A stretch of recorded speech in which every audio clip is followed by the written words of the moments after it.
Alhamdu karena punyanya ko, gak punya huruf ha, maka alhamdu menjadi alkamdu, al-fatihah menjadi al-fatihah. Ini itu.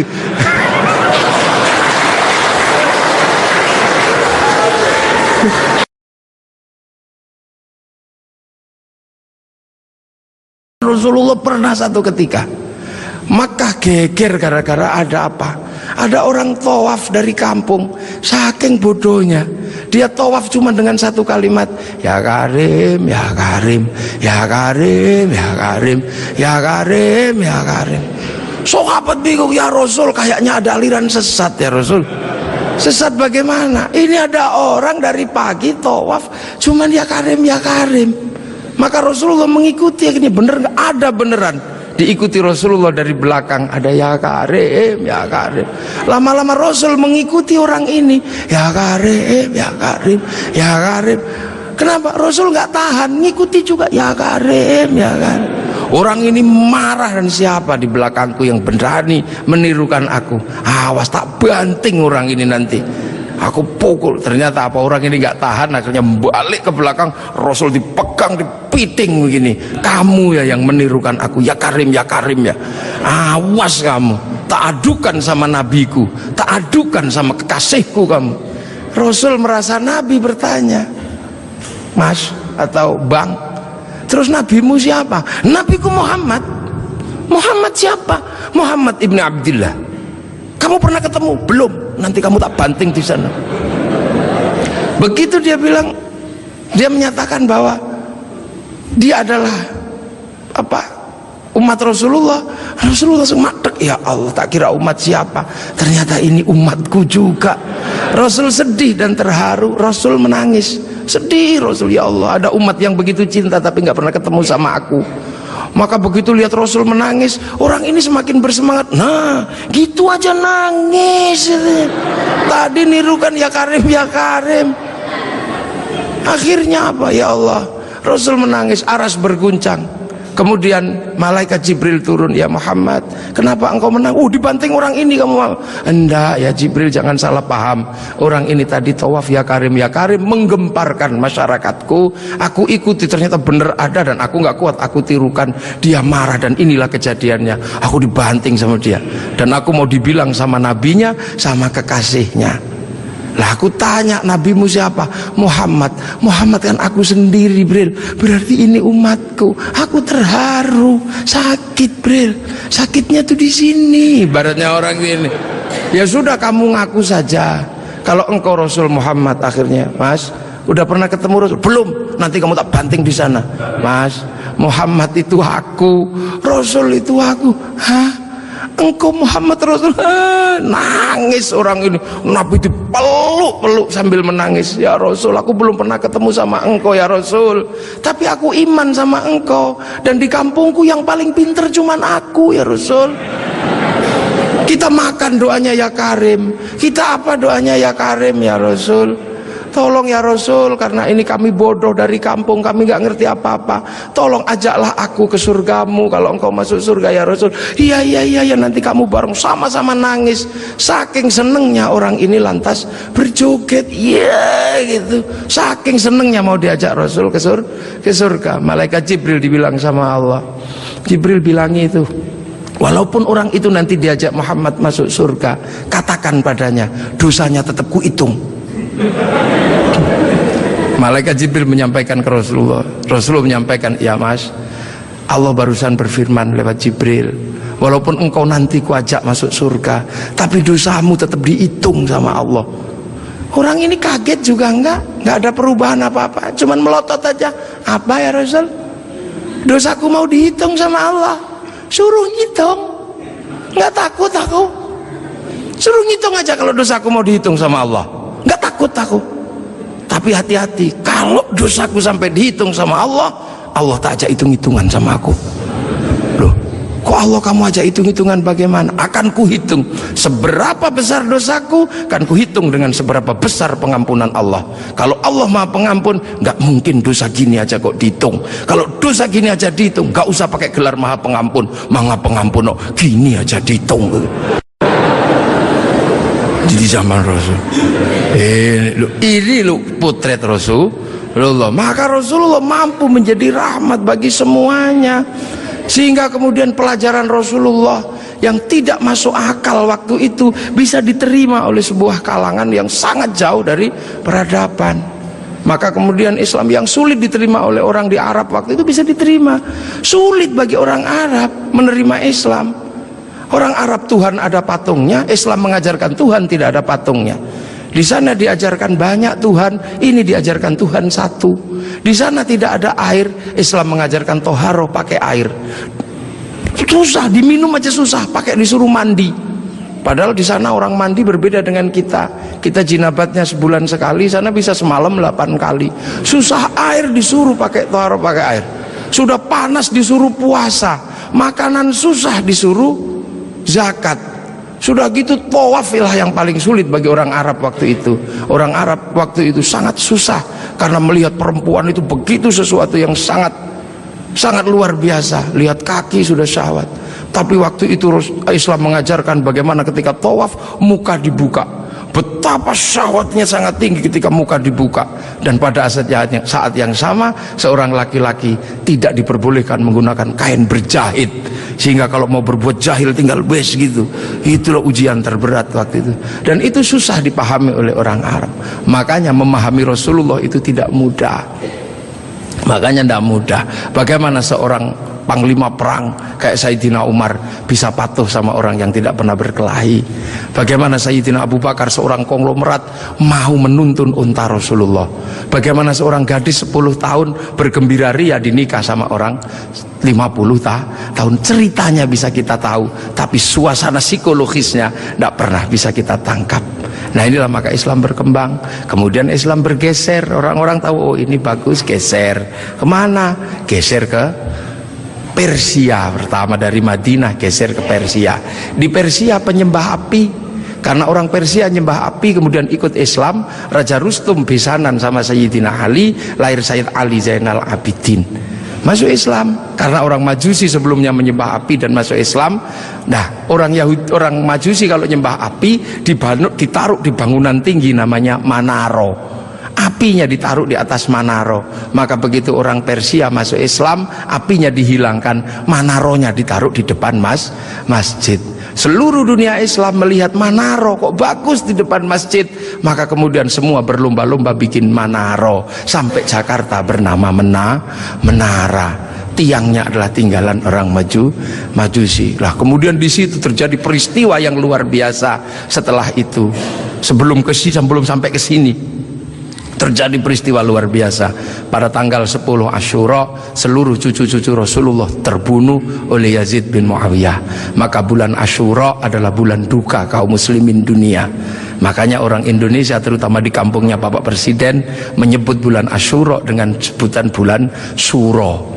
Ekornya saja yang diambil, karena orang Jawa itu sukanya ngambil ekornya aja. Muhammad diambil mat, Asyura diambil suro. Makanya di bulan Asyura orang berduka karena terbunuhnya cucu Rasulullah. Maka di Jawa ada tradisi tidak mantu, tidak nikahkan anak, itu karena bulan duka.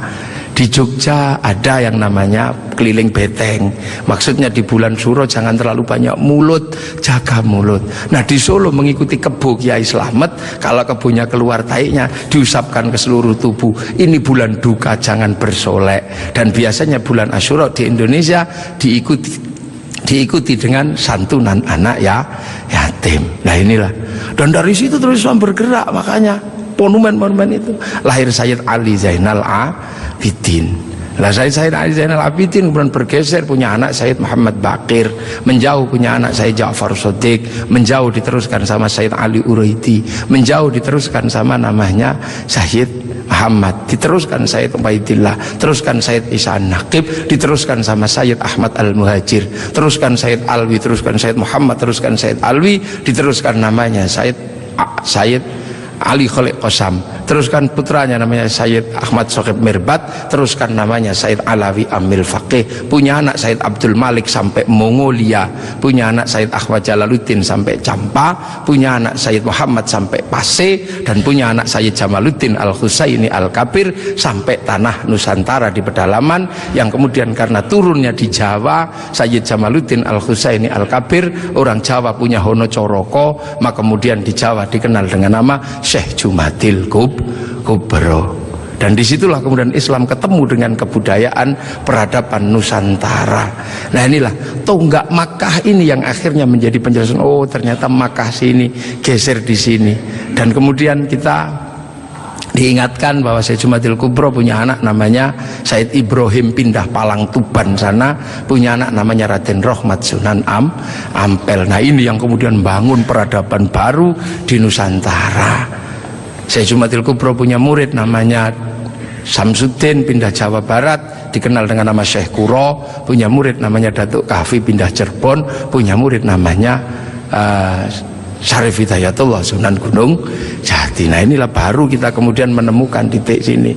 Nah pertanyaan-pertanyaan besarnya inilah yang akhirnya kemudian menjadi penjelasan.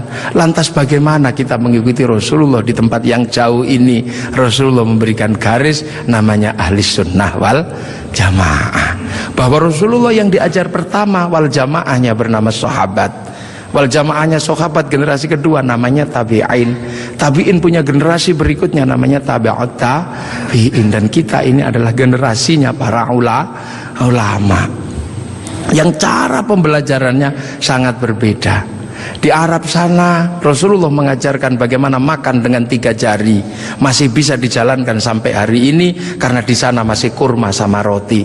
Begitu sampai di Nusantara sudah tidak kurma dan tidak roti, tapi sudah soto, maka makan dengan 3 jari sudah bukan sesuatu yang mudah. Di sana kurban pakai unta, di sini tidak lahir unta tapi lahir kerbau sama sapi. Karena terlahir kerbau sama sapi, maka jangan memaksakan diri kurban pakai unta, nanti ditangkap oleh polisi karena nyuri untanya kebun raya Bogor. Ini di sana masih bisa pakai jenggot dengan utuh, tapi di sini rasnya adalah ras Mongoloid, sudah tidak punya jenggot. Inilah maka ulama-ulama awal yang datang ke sini tidak pernah ribut masalah simbol-simbol yang tidak bisa dilakukan oleh orang Indonesia. Nah sekarang ini tugas pemerintah, karena banyak orang yang kemudian lupa kedudukan itu, kemudian memaksakan menjadi orang dipaksa langsung ikut seperti Rasulullah. Nah ini yang harus kita pahami, bahwa kita ini berkedudukan sangat jauh. Quran saja berbeda-beda ketika mengajarkan.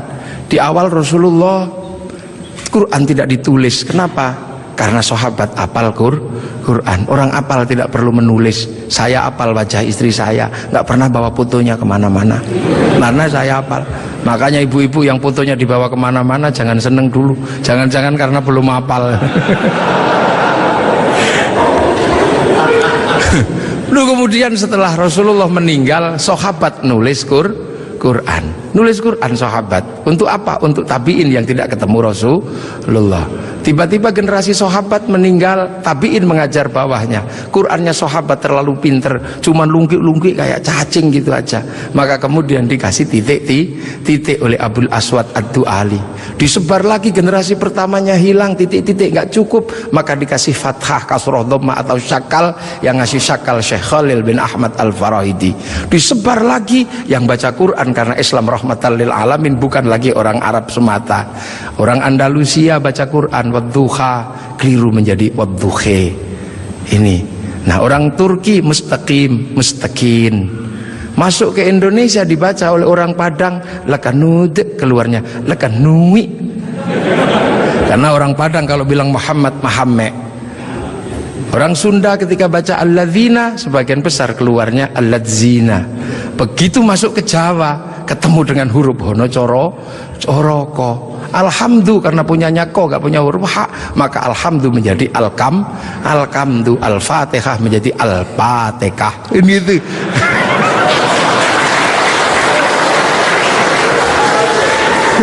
Nah ini Orang kalau ngerti proses kodifikasi Quran pasti tahu. Ketika masuk ke semua negara pasti berbeda. Al-Fatihah menjadi Al-Fatihah. Dan ini yang dialami oleh Bapak Presiden Republik Indo. Iya, makanya Al-Fatihah. Itu. Ya Hayyu Ya Qayyum menjadi Ya Kayuku Ya Yumu. Robbil Alamin kayaknya punya huruf Ain, nggak punyanya Ngo, keluarnya Robbil Ngalamin. Nggak punya Dot, punyanya Lo, maka Ramadan keluarnya Romlan. Begitu dibaca ulang Bali sangat susah karena orang Bali nggak bisa bilang tok, bilangnya tok. Maka sirotol menjadi sirotol ladzina an'amta alaihim. Islam berkembang ke semua negara dan berbeda.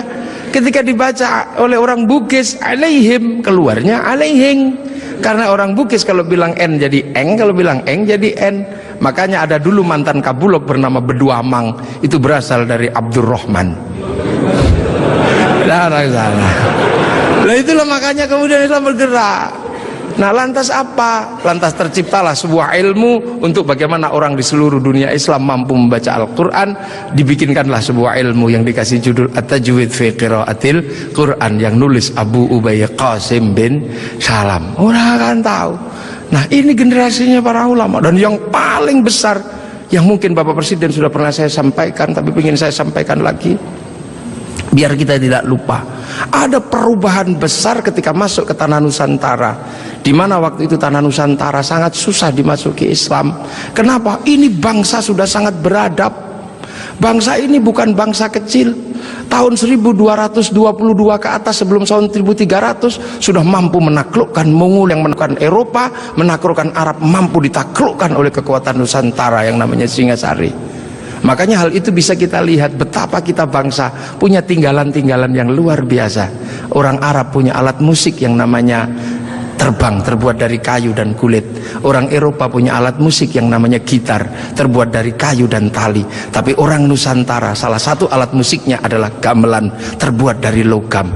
Hanya bangsa yang menguasai ilmu pertambangan yang maju dan penguasaan metalurgi yang mapan mampu membuat alat musik dari logam. Dalam cerita-cerita besar, kita juga punya cerita besar yang sama. Orang Eropa punya cerita tentang Cinderella, kita punya cerita bawang putih, bawang merah. Orang Eropa punya Samson, orang Arab punya Sam'on, kita punya Bandung Bondowoso. Kita punya Sangkuriang, kita punya si pahit lidah. Orang Sanya punya cerita Romeo Juliet. Orang Arab punya cerita yang namanya Laila Majnun. Kita punya cerita Andi-Andi Lumut. Kita punya cerita, banyak sekali cerita cinta di Indonesia. Sana punya cerita namanya Kura-Kura Ninja. Kita punya cerita Kancil Nyuriti. Sama saja, apa bedanya? Bahasa-bahasa kita juga bahasa-bahasa yang tidak bisa direndahkan. Orang Inggris bilang rice, orang Arab bilang rus, orang kita bilangnya macam-macam. Kalau masih di sawah namanya padi, kalau sudah dipanen namanya gabah, kalau sudah digiling namanya beras, kalau patah-patah namanya menir, kalau dibungkus namanya lontong pakai daun, kalau dibungkus pakai namanya ketupat pakai janur, kalau tidak dibungkus namanya nasi, dicuri satu namanya sebutir nasi, kalau diuplek-uplek namanya bubur, pantatnya gosong namanya kerak atau intip. Sana cuma rice sama rus. Ini yang kita tidak boleh malu menjadi bangsa Indonesia. Semua yang kita miliki sama. Ini menandakan bahwa kita pernah menjadi sebuah bangsa yang besar, berkasta-kasta, berbeda-beda. Maka kemudian Islam mulai memperkenalkan konsep besar sehingga kita punya bangsa dan negara. Konsep besar apa? Diperkenalkanlah bagaimana hidup bersama, saling menjaga. Diperkenalkan konsep besar namanya musyarakah, yang akhirnya dikenal dengan bahasa masyarakat. Kalau sudah jadi musyarakah, semua harus saling mengerti dan saling bertanggung jawab. Maka diajarkanlah menggunakan kalimat Rasulullah, kullukum ra'in wa kullukum mas'ulun an ra'iyati. Raja dan hamba dihilangkan, diganti dengan ra'iyah, yang diserap ke bahasa Indonesia menjadi rakyat. Dan satu-satunya bangsa Islam di dunia yang mampu mengadaptasi kalimat ra'iyah menjadi rakyat hanya ulama-ulama Indonesia. Hanya ulama Indonesia. Nah kenapa? Karena kita ini pilihannya berbeda. Pilihan bangsa yang disebut wa ja'alnakum syu'uban wa qabaila. Disinilah tempatnya. Arab tidak ditemukan bangsa yang berbeda, mereka satu bangsa. Eropa satu bangsa, Arab satu bangsa dipikul puluhan negara, Eropa satu bangsa dipikul puluhan negara. Tapi disinilah ada satu-satunya tempat puluhan bangsa bisa dipikul oleh satu negara, Kesatuan Republik Indonesia. Makanya harus disatukan. Tidak ada lagi raja hamba, yang adalah ra'iyah. Kalau sudah ra'iyah, tidak boleh lagi menyebut kafir. Kenapa? Karena kafir adalah orang yang menentang Allah dan memusuhi kaum muslimin. Kalau sudah hidup bersama, namanya dhimmi. Kalau sudah saling bertanggung jawab, namanya ra'iyah. Maka ketika para ulama sudah menyebut kita dengan sebutan rakyat, jangan lagi kau turunkan derajat ra'iyah menjadi derajat kafir. Maka tidak ada lagi kata kafir di Indonesia, karena sudah ra'iyah atau rakyat. Ini kenapa para ulama sepuh tidak ada yang menyebut kafir. Kemudian ra'iyah kalau berkumpul diajarkan bagaimana hidup bersama, berbahagialah, berbicaralah dengan baik-baik. Maka konsep yang ditawarkan adalah wasyawirhum fil amri. Maka kemudian ra'iyah yang hidup bersama dan berbicara secara bersama disebut musyawarah. Kalimat wasyawirhum fil amri. Kemudian kalau bermusyawarah jangan menang-menangan sendiri, berbagilah, saling bertoleransi. Maka kemudian lahirlah konsep besar, konsepnya disebut tafassahu fil majalis. Maka kemudian muncullah istilah majelis. Dan ketika para ra'iyah mengangkat pemimpin, harus seluas cakrawala yang pernah diajarkan Allah, wasi'a kursiyus samawat. Maka kedudukannya adalah bernama kursi. Ada kursi presiden, ada kursi DPR, ada kursi menteri. Karena daerah ini yang membangun adalah para wali, maka kawasan ini disebut wilayah. Kalau saya mau tanya, di mana negara dengan konsep dasar keagamaan Islam yang mampu membangun sebuah struktur negara hari ini? Itu ada di Indonesia. Maka jangan kau sebut negeri ini negeri tauhid, karena ra'iyah, musyawarah, termasuk kursiyun, termasuk majelis, termasuk wilayah, bukan menjadi bahasa orang nongkrong, tapi ini adalah bahasa resmi negara yang tertuang dalam Undang-Undang Dasar Negara Republik Indonesia tahun 1945. Dan inilah yang membuat kita, makanya insya Allah kita ini akhirnya alhamdulillah, kita akhirnya tahu, oh ternyata kita ini pengikut Rasulullah, tapi bukan pada pangkat sahabat, bukan pun pada pangkat tabi'in, tapi kita pengikut Rasulullah pada pangkat muridnya para ulama. Makanya biasa saja kadang di sini kayak gini kita diajarkan bagaimana hidup bersama, karena kita wal jamaah Indonesia.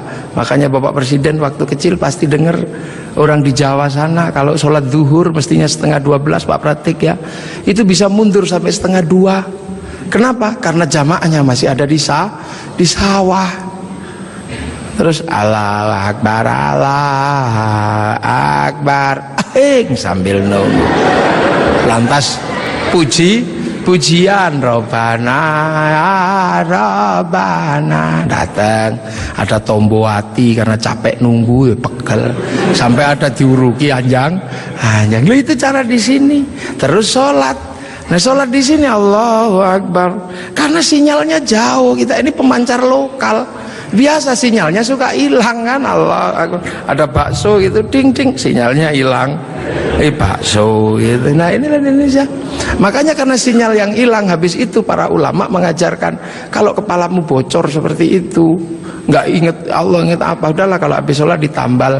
Maka habis sholat ada zikir la ilaha illallah, la ilaha illallah. Nah sekarang ada yang protes, kenapa berzikir pakai gini-gini? Bukankah sahabat kalau zikir terdiam? Sahabat murid Rasulullah terlalu dekat dengan Rasulullah, batinnya wusul kepada Allah sampai ke sana. Kalau wal jamaahnya ulama disuruh diam begini, tidur. Nah puasa juga sama. Orang Indonesia kalau puasa nggak terlalu khusyuk, karena keluar rumah ada belimbing, ada jambu. Kalau di Arab keluar rumah ketemunya padang pasir, lebih khusyuk. Maka di sini lebih sering disuruh tidur gitu. Dalilnya apa? Naumuso imin ibadatun. Nah kalau malam pakai doktek. Setelah itu halal halal. Haji juga sama, nggak bisa langsung ke sana Pak Presiden. Antrinya 25 tahun. Makanya orang sini capek nunggu daripada capek nempelkan gambar Masjidil Haram. Ini Pak Menteri Agama, biar tidak terlalu capek, biar agak seneng dikit, latihan dulu di alun-alun Bogor. Labbaik Allahumma hajjan, ihramnya beneran, niatnya beneran, tapi Ka'bahnya triplek. Lah ini namanya mana sih haji? Lah ini wal jamaahnya baru ini, dan ini ada di Indonesia. Itu akhirnya orang tahu pangkatnya dengan Maulid. Oh, Rasul Mekah, kita Indonesia. Ada jarak yang sangat panjang, ada jarak waktu, ada jarak ruang. Nah ini kalau kita pahami dengan bahasa yang sederhana, fa insyaallah Islam di Indonesia akan tetap menjadi Islam yang ramah, Islam yang tidak kasar, Islam yang tidak gerasah gerusu, mampu ngayomi seluruh manusia yang berbeda-beda, seperti Rasulullah yang anittum harisun alaikum bil mu'minina raufur rahim ihdinas siratal mustaqim. Assalamualaikum warahmatullahi wabarakatuh. Allahumma shalli ala Muhammad.